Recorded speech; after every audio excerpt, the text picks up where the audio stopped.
On November 1st, 2023, NASA's Lucy spacecraft will fly by a small main belt asteroid named Dينكينيش.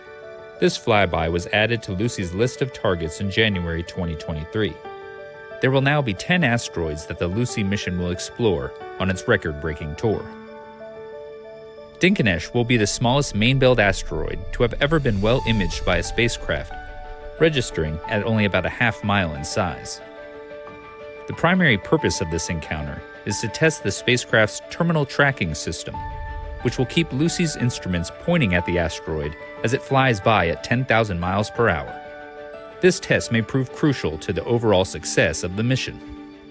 Even with the best Earth-based observations of these distant objects, there will still be some uncertainty about precisely where each target will be as Lucy approaches it. During its journey, Lucy will utilize its LORI instrument for optical navigation to improve that knowledge.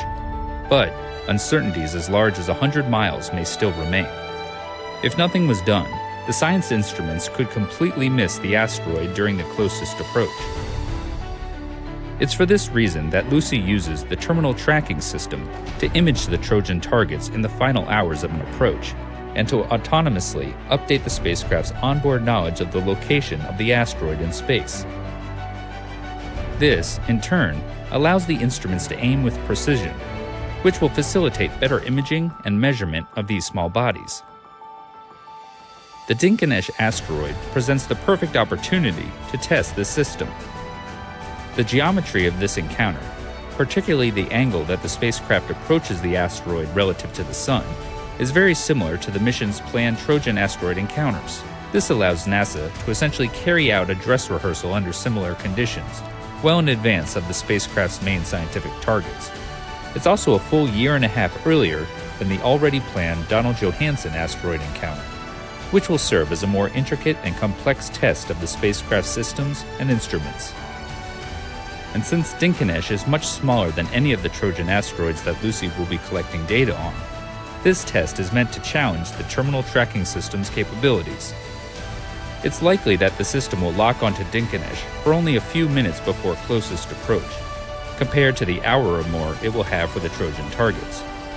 So, no matter the end result, this flyby will provide Lucy's science team and flight engineers with important insights into how the tracking system can function.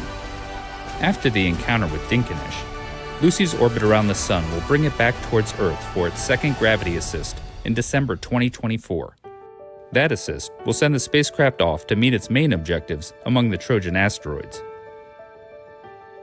While the primary purpose of the Dيnكينيش encounter is an engineering test, the data collected may also provide insight on the relationship between the main belt asteroids and near-Earth asteroids. It's an exciting addition to Lucy's groundbreaking mission.